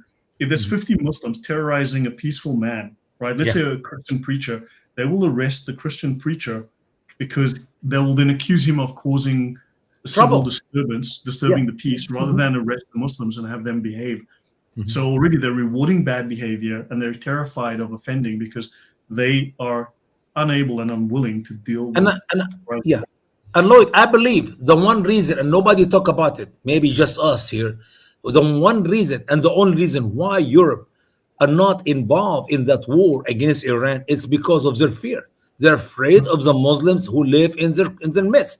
Years ago, under Bush, we had coalition, 33 countries. Actually, when the number grew a little bit higher later, when he went in war against Iraq, 33 countries start with. Under Mr. Trump, us and Israel, and thank you, nobody else. They will not even allow us to use their airport or to fuel our airplanes in their land. So that show you they are a bunch of cowards. They're a bunch of babies. And in the UK, does anyone get the irony of having military-aged males come across in their hundreds every day, every week, and they're now being housed in military barracks? Yeah. That's one of the stories that's constantly going on now in the UK. They have barracks that have been closed throughout England because they no longer maintain their military. They pretty much closed out their Air Force. It's pretty much dead. Their Navy barely exists. Their Army barely exists. So now they have all these empty barracks, and they're going to take Muslims in the thousands and put them in places where there's maybe 700 people living in the area. Yeah. It's sad. It's sad. And I believe Europe are expecting USA to defend them in case of some attack by the Russian or somebody else. I mean, that is how stupid we become to be the police of the world for free. I don't think that's going to happen for a while. The point that you spoke of, this is Piddington. It has 350 residents. They are placing at least 1,250 migrants, Muslim males, aggressive Muslim men, into Piddington. So you've got 19 to 28-year-old men, let's say, right, military aged, with a diverse population of men, women, and children. So you're going to have maybe a quarter of this group, a third of this group is men between, let's say, the ages of 18 and 50, right? And there are actually 10, I believe it's actually 10 different places that this is actually happening. So it's not just Piddington. There's at least, I believe there's 10 different facilities that this is being done at. Well, you worry too much. What can possibly go wrong? What is going wrong is the answer. That is going wrong. It's sad. So yeah, I mean, so World War IV, the Civil War, when that kicks off, it is going to be entertaining, to say the least. I don't think it's very long, and that's after what the government is now actively moving migrants into small towns, distributing them across the entire country, no longer concentrating them in cities where they can be isolated and they can be barricaded in and starved. They're now actively distributing them across the entire country, placing them at choke points, effectively, placing them where they can just do maximum disruption to a helpless civilian population who are older, weaker. We have a request here, Lloyd, from somebody about something in Arabic need to be read. I do not see where it's at. Do you see 3417 Sahih Bukhari? Okay, can we see it? I do not know what it is. If you can bring it in, please, I can look at it. Bukhari 3417. So let's see. It actually should be Da'if al-Bukhari, right? Oh, no, it is Sahih. Please don't call him Da'if. Sahih means correct. Da'if means weak. It's Da'if al-Bukhari. I'm sure of it. No, not Da'if, please. He's so strong. Okay, it says here حدثنا عبد الله ابن محمد حدثنا عبد الرازق حدثنا عن ابي هريره عن رسول الله صلى الله عليه وسلم خفف على خفف. I wish you can make it bigger, man. Let me make it bigger myself here. Okay, so hang on, let me do that for you. I can't see a word. Yeah, that's good now. خفف على داود عليه السلام. It was making lighten for Prophet David, peace be upon him, Al-Quran. The Quran itself became light. فكان يأمر بدوابه فاستسرح. نعم. فكان يأمر بدوابه. So he used to be ordered by his. What is dawab? Dawabi. What is that in English? Is this the right 3417? I mean, I hope so. Anyway, بدوابه فاستسرج فيقرأ القرآن قبل أن تسرج دوابه. Okay, I think something about before he let his animals go, he reads the Quran. ولا يأكل إلا من عمل يده. He does not eat except from the work of his hand. رواه موسى ابن عقبة. This was stated by Musa ibn Aqaba عن صفوان, from Safwan, from Ata, from Abi Huraira, from Muhammad. I have no idea what is that. Read it. What is the English said there, man? Somebody read the English for me. I can't. It says the reciting of the Zabur was made easy for David. He used to order that his riding animals be saddled, and he would finish reciting the Zabur before they were saddled, and he would never eat except from earnings of his manual work. Yeah, and Allah told us in the Quran he used to make clothes, war clothes out of steel. And Allah make his hand so strong that he can wave the steel by his hand like you wave some fabric. You know how stupid when you read everything written about David in the Quran? And here we go in the hadith of Muhammad. I don't know what these people are smoking or drinking.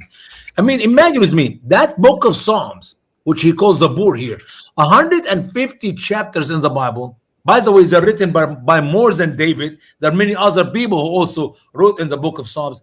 Muhammad summarized, shortened it in the Quran to one verse. 150 chapters, Brother Lloyd, were summarized to one verse. Al-ardi yarisha ibadi salihun. The earth will be inherited by my righteous servants. How can you understand anything about David? Okay. My next book is going to be a summary of the Quran in one sentence. Which is a bunch of garbage. That would be That would be an easy summary, man. If Muhammad, I got one better. Clear as Yeah. clear as mud. oh well, Yeah. This is like- So we're back tomorrow with the throne of Allah. That's going to be great. yeah. Please bring popcorn, coffee, and I don't know, some lunch if you really Don't like bring it. soda because you'll be laughing so hard it'll be coming out of Choke. your nose. You know, no soda. You could choke and die. I don't want anybody to die. Let's do us, please. Okay. All right. So we're going to do our best not to cause any spontaneous exterminations. No. We're not doing that. No. No. We